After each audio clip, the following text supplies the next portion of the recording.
cette terre d'agriculture et aussi cette terre de bio, on aura l'occasion d'en parler. Vous voyez, vous êtes surpris par le monde qu'il y a. Et tout à l'heure, je voyais passer des chaises, on était à côté.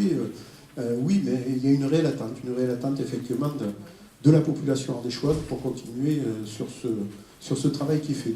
Alors, je ne sais pas pourquoi le Chaux de Benin, peut-être quelqu'un d'entre vous pourra me le préciser.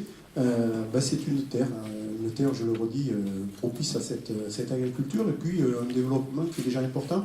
Je fais juste une petite parenthèse, pas pour se faire de la publicité, mais j'ai vérifié avant de venir, la cantine bio de la ville d'Aubenas, j'ai dit bio, elle est à plus de 55% depuis maintenant une dizaine d'années. On ne fait pas la découverte maintenant, et on est en gros à 80% quand on estime sur des circuits courts, c'est-à-dire en moins d'une heure. Donc je crois qu'on a déjà fait beaucoup de travail sur ce territoire. La présence ce soir de la population qui est là prouve tout son intérêt effectivement pour continuer. Et puis à la question...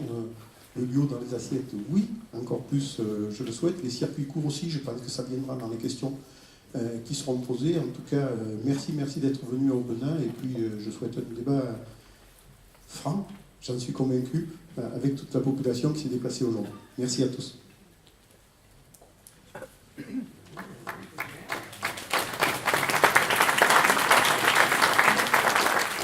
Je crois que M. Boulico voulait dire quelques mots, s'il peut se lever et venir, s'il vous plaît.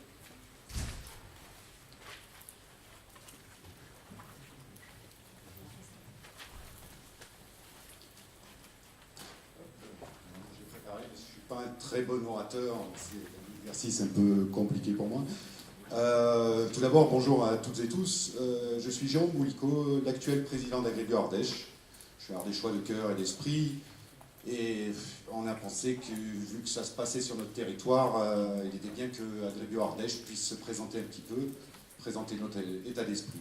Donc je suis particulièrement honoré de représenter ici l'association Agribio Ardèche et l'ensemble de ses membres.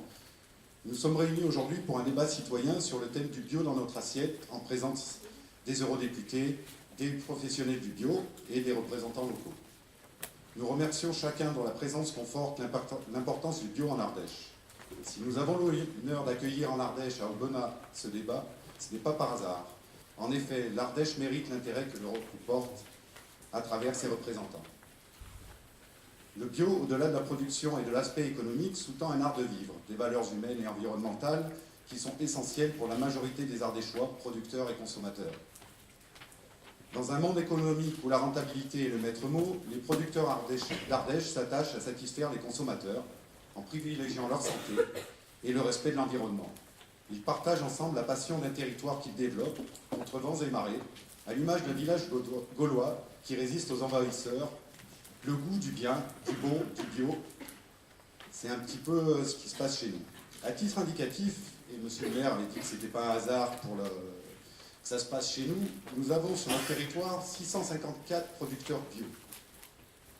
Ça représente 15% des fermes et environ 14% des surfaces agricoles. Donc c'est pas négligeable pour un petit territoire comme le nôtre.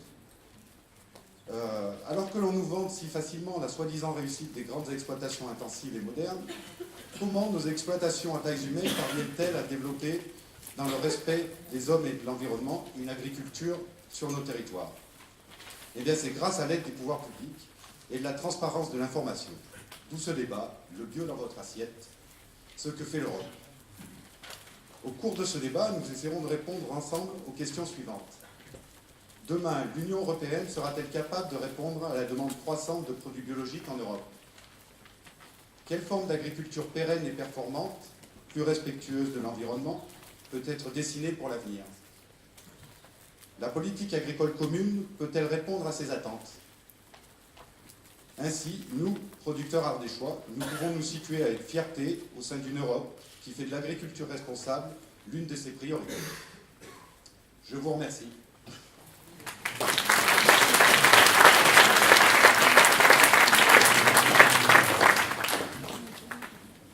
Bonsoir à tous et merci d'être venus si nombreux.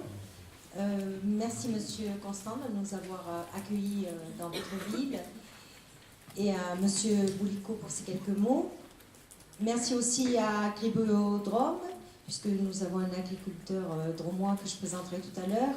Et je vous signale aussi, où vous pourrez continuer à lui parler, au fond de la salle, il y a Anna Gasquet du Centre Information Sud-Rhône-Alpes, Centre d'information Europe Direct. Donc c'est un centre qui peut répondre à vos questions sur l'Europe, qui est un peu plus près que nous. Nous, on est au bureau de Marseille, eux, ils sont à Valence. Donc Anna a apporté de la documentation au fond et vous pourrez lui parler à la fin de notre débat. Donc quelques mots sur le bureau d'information du Parlement européen à Marseille. Le Parlement européen a un bureau d'information dans chaque État membre dans les capitales. Et dans 6 États membres, il y a aussi un bureau régional. Donc le bureau de Marseille couvre la circonscription sud-est pour les élections européennes, c'est-à-dire Rhône-Alpes, PACA et Corse. Nous travaillons un peu plus, je dirais, avec les députés du Sud-Est, mais nous sommes heureux quand ils acceptent de franchir le Rhône pour venir débattre avec nous.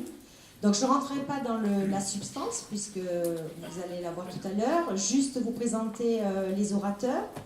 Donc d'abord, monsieur au centre, monsieur Andrieux, qui est le rapporteur, alors je vais vous dire un mot barbare et vous le décryptez, le rapporteur fictif, mais je vous jure, il est en chair et en os, pour les socialistes, donc un rapporteur donc sur la nouvelle réglementation qui est en cours de discussion sur l'agriculture biologique. Donc un rapporteur au Parlement européen, c'est le député qui fait la synthèse, pour faire simple, des positions des différents députés. Et vous avez le rapporteur et les rapporteurs fictifs. Le rapporteur est d'un groupe politique, les rapporteurs fictifs, ce sont les rapporteurs des autres groupes politiques. Donc M. Andrieux est rapporteur fictif pour le groupe socialiste. Et il est vice-président de la commission parlementaire agriculture et développement rural. Je continue par ordre alphabétique M. Dantin, qui est du groupe, au niveau européen, on appelle le groupe du Parti populaire européen, c'est les Républicains en France, qui est membre aussi de la commission agriculture et du développement rural.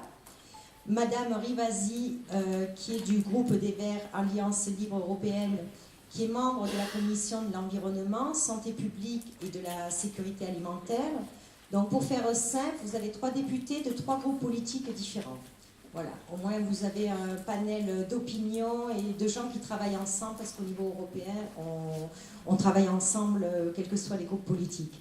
Ensuite, vous avez à droite, non, c'est votre gauche à vous, Monsieur David Perremorte, qui est agriculteur bio dromois, membre du réseau Corabio.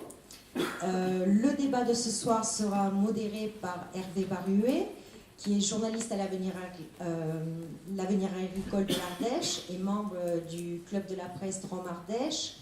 Donc 3 autres mots avant de finir, vous avez aussi sur vos chaises, bon peut-être pas les chaises qu'on a ajoutées, une feuille jaune qui est l'évaluation, donc ça serait bien si vous pouviez la remplir, nous dire comment vous avez trouvé la soirée. Le débat sera basé sur vos questions, donc avec ma collègue nous passerons dans la salle et nous vous poserons, nous vous tendrons le micro. Et à la fin, nous vous invitons au verre de l'amitié, qui a été préparé par la cantine d'Aubenas, avec des produits évidemment biologiques et locaux. Donc un très bon débat et de très bonnes questions. Bonne soirée.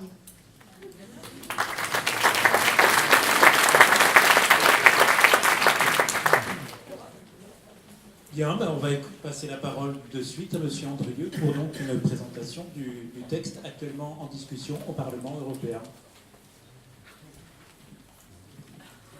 C'est une transition rapide. Je vous remercie. D'abord, je voudrais vraiment remercier les organisateurs de cette soirée, en particulier le Bureau d'information européen de Marseille, parce qu'elle tombe... D'abord, c'est toujours important de débattre, de discuter. C'est que pour un député européen, c'est toujours un moment privilégié, parce qu'on est quand même beaucoup des législateurs. Je pense au contrôle de mes collègues qui ont beaucoup plus d'expérience que moi, finalement, dans le Parlement. Mais c'est toujours essentiel d'aller à la rencontre des acteurs, même si le temps est réduit pour ce faire. Parce que quand on légifère, c'est votre présence, elle est avant tout au Parlement. Et c'est bien de profiter de ces moments comme ceci pour échanger et être à l'écoute. Et je dis sur l'importance du moment, parce que concernant la modification du règlement européen sur l'agriculture biologique, nous sommes en cours. C'est-à-dire que la Commission européenne Alors c'est toujours difficile de rentrer dans le sujet sans être trop technique et trop procédural, mais je vais essayer de le faire. C'est toujours un pari de pédagogie. Nous sommes là pour faire la loi, en tout cas l'organiser, pas la faire, mais en tous les cas oui, l'écrire, la formaliser, nous les députés, comme le Conseil de l'Europe. Les choses se passent en plusieurs temps finalement. Sur un sujet donné, comme c'est le cas pour l'agriculture biologique, il appartient à la Commission européenne de produire un premier texte politique d'orientation, ce que j'appelle souvent moi, le texte martyr finalement, qui va, en l'occurrence, là on révise un texte existant. La Commission a produit, au regard des enjeux tels qu'elle les analysait, donc de l'évolution, finalement, de la demande en matière d'agriculture biologique, l'évolution à l'échelle de la France, bien sûr, des 28 États de l'Union et à l'échelle des États tiers, a produit un texte de modification pour ajuster le texte existant à une modification comportementale liée à l'agriculture biologique. Avec des nouvelles données, donc on va rentrer dans le détail, je suppose, tout à l'heure. Sur ce texte-là qui est produit par la Commission, ce texte-là est soumis au Parlement européen, voilà, et est soumis simultanément au Conseil européen. Donc la Commission a fait des propositions législatives au mois de mars 2014, et donc elle a soumis son texte martyr, que je définis, au Parlement européen et au Conseil européen. Ce sont ces trois instances qui vont articuler ou faire la loi. Sachant qu'aujourd'hui, il y a deux co-législateurs au niveau européen.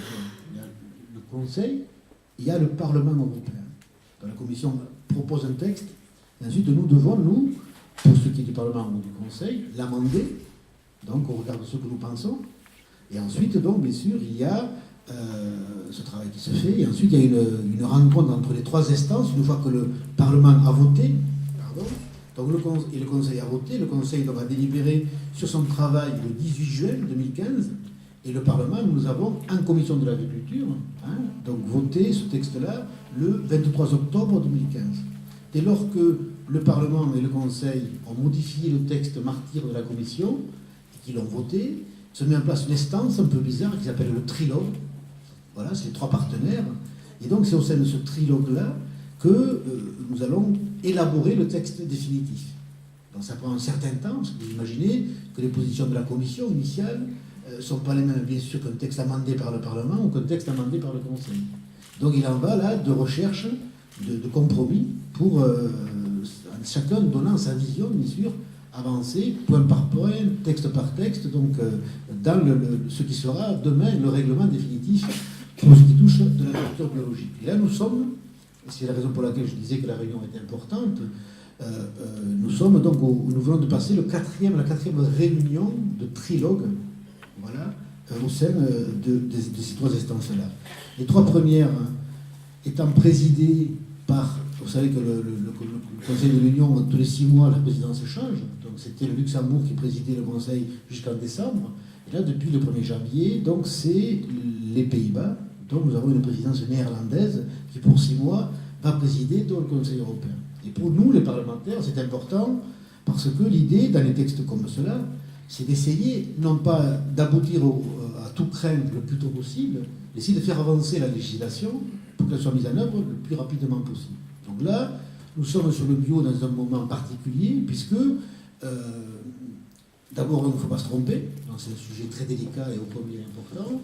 Deux, il y a déjà une législation existante, celle sur laquelle l'agriculture biologique fonctionne aujourd'hui, donc il y a urgence, mais sans trop, parce que l'enjeu est considérable, mais donc on ne peut pas se tromper sur un certain nombre de points majeurs. Donc, et là, on attendait beaucoup de la présidence néerlandaise. On a eu une première réunion il y a 10 jours pour savoir si elle était allante sur ce règlement-là, parce qu'il y a des présidences plus ou moins sensibles à des sujets. Donc voilà, nous étions inquiets, je dois vous l'avouer, voilà.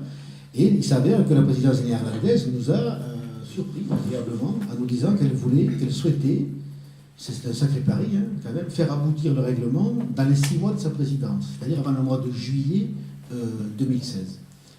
Bon, je ne dirais rien, ni de mon optimisme, ni de mon scepticisme, mais nous allons voir. Dans tous les cas, ce qui signifie que nous allons avoir, nous, de programmer déjà des réunions de trilogue tous les mois, voilà, donc à toutes les instances, et qu'il y a un nombre conséquent, ce qu'on appelle des réunions techniques, où nos services se retrouvent très régulièrement pour faire avancer chacun des points. Puisque dans un texte comme celui-ci, je ne serai pas beaucoup plus long, il y a des éléments d'ordre politique, je vais les énumérer, et puis il y a un nombre incalculable de données très techniques, sur du grammage, des millilitres de ceci, donc voilà, sur lesquels effectivement il appartient à la profession, donc bien sûr, et aux organisations de travailler. Sur les points politiques, sur lesquels je voudrais juste donner quelques éléments indicateurs, et sur lesquels nous avons à débattre fortement, sur lesquels les points de vue des trois instances ne sont pas forcément les mêmes. Il y a, au-delà des aspects de la définition de l'architecture biologique, qui est un vrai sujet, de mon point de vue, sur lequel on pourra revenir. On a discuté tout à l'heure avec les représentants du FNAB et de la Signabio, sur la question du lien au sol, par exemple. Donc, c'est des questions qui doivent se poser, sur lesquelles on peut discuter. Nous avons des positions, donc qui ne sont pas toutes les mêmes, mais c'est un vrai sujet. Sur la question des principes, donc nous, il faut faire inscrire cet exemple-là du lien au sol dans les principes de la définition de l'architecture biologique. Bon. Sur la question donc, des chapeaux, je dirais, donc des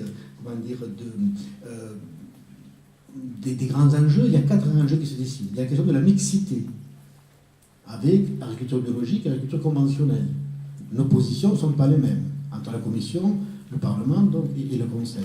On pourra y revenir dans la discussion, je suppose, tout à l'heure. Les grands enjeux, c'est ceux du contrôle. Voilà. Nous avons aussi des positions divergentes entre Commission, Conseil et Parlement. Le troisième grand enjeu, de mon point de vue, c'est la question des importations. C'est qui est très lié au contrôle. Et le quatrième grand enjeu identifié, d'ordre plus politique, c'est la question des seuils. Des seuils, donc, des seuils de résidus permis, pas que les pesticides, mais les seuils, oui, globalement, permis donc, dans l'agriculture biologique. C'est une vraie question également, qui sera, de mon point de vue, la question centrale de ce règlement-là, sur lequel il y a des points de vue divergents donc, dans les trois instances. Voilà. Donc sur ces éléments-là, évidemment, à chaque étape, nous avançons, et je pourrais tout à l'heure vous dire où nous avançons très précisément, je ne vais pas aller trop dans le détail maintenant. Juste une toute petite question, sauf erreur de ma part, le tout premier texte sur le bio au niveau européen date de 91, il a été amendé par 2 fois, en 98 et 2007. Ne pouvait-on pas à nouveau amender? Il y avait vraiment un vrai besoin de refaire un nouveau texte, si j'ose dire, de loi par rapport au bio? Mais je pense qu'à la fois c'est inquiétant et rassurant. Ça montre bien, ça c'est mon sentiment, ça n'engage que moi, qu'il y a une véritable dynamique. C'est ce qui fait qu'aujourd'hui, c'est pour ça que j'ai présenté comme tel, il fallait adapter la réglementation. On aurait pu continuer, je crois. Je pense qu'aujourd'hui, il y a vraiment des questions de contrôle, c'est vrai, au sein des États membres, nos organismes certificateurs, ben, vous savez que ce n'est pas les mêmes. Il y a des problèmes de contrôle entre États membres. Donc, il y a un souci majeur par rapport aux États tiers. Comme la demande aujourd'hui, elle est d'un moyen de 30%, je parle sous contrôle des professionnels, donc en termes de progression, les choses vont très vite. Ce matin, moi j'étais dans le Gard, je visitais une entreprise, donc je ne citerai pas son nom, peu importe, donc, qui effectivement est en pleine expansion et qui est à plus de 30% de progression annuelle. Donc, ça veut dire que les données, je ne vais pas rentrer dans le détail, mais il me faisait état de soucis qu'il rencontre aux douanes quand il fait venir des produits d'État tiers, où les pertes économiques sont considérables. Donc il y a vraiment des éléments, des règlements à adapter pour faire en sorte que le développement ou pas du secteur puisse se faire et se faire pas dans n'importe quelle condition. Donc moi je pense qu'effectivement, même si ça paraît rapproché, au vu de l'accélération du développement du secteur, il fallait, je suis assez sur ce point de vue-là, travailler très précisément le règlement. J'ai encore une question, parce que vous avez été plus court que prévu, mais une question de base qui va peut-être en partie lancer le débat. Vous l'avez un tout petit peu abordé. Nous, en France, on a une petite idée de ce que c'est le bio. Il y a 27 pays dans l'Union européenne, 28, pardon, avec nous, ça fait, voilà. J'imagine que la notion du bio, au départ, c'est pas tout à fait la même d'un bout à l'autre de l'Europe. Chacun a son histoire. Mais si je prends uniquement la question, je reviens sur la question du lien au sol. Pour moi, le lien au sol pour l'agriculture biologique, c'est mon point de vue, mais chacun a des convictions différentes, et c'est la force de la diversité, c'est la base de la définition de l'agriculture biologique. Mais quand je dis qu'il faut à tout prix que le lien au sol soit un élément matriciel dans la définition de l'agriculture biologique, ça exclut tous ceux qui sont des cultures en pot, tous ceux qui sont des cultures hydroponiques. Alors vous imaginez ça, que- cette notion, d'autres pays ne la partagent pas forcément. Alors, Les pays du Nord, si vous voulez, donc quand j'arrive, je dis voilà, si on a voté à tous les shadows, donc tous les groupes politiques confondus, c'est moi qui ai porté cette proposition-là. Je ne m'attendais pas à ce que tous les collègues de tous les groupes l'abondent. Ça a été voté à l'unanimité de tous les rapporteurs. En fait, on essaie tous les groupes politiques, si vous voulez. Donc, hein. Et quand on s'est retrouvé devant la commission de l'agriculture, je parle sous le contrôle de Michel, là, qui est aussi à la commission, nos collègues, tous partis confondus, si vous voulez, des pays du nord de l'Europe ou de l'Europe de l'Est, comme vous voudrez, n'ont pas vu arriver cette proposition d'un bon oeil, parce que les cultures hydroponiques, qui sont chez eux un élément important, si vous voulez, donc là on est en discussion sur ces questions-là. Alors la question, c'était important de le soulever. Nous, on est bien conscients qu'il va falloir lâcher à un moment donné en termes de compromis, mais ce n'est pas lâcher à n'importe quel prix. Parce que sur la question des cultures hydroponiques, on peut tout faire et quelquefois faire n'importe quoi. Donc il faut être très très vigilant. Donc l'idée, c'était de dire lié au sol, c'est essentiel. Et moi, je suis un peu arc-bouté cette notion-là. Hein, c'est un point de vue personnel, hein, parce que je pense que c'est essentiel. Mais je ne peux pas ignorer que les modes agricoles sont différents d'un côté et de l'autre de l'espace européen. Voilà le type de compromis dans lesquels les débats ne sont pas achevés. bien, le but, c'est donc qu'on passe le plus vite possible aux questions de la salle. Et sauf erreur de ma part, je crois qu'il y a une première question de M. Couturier, m'a-t-on dit.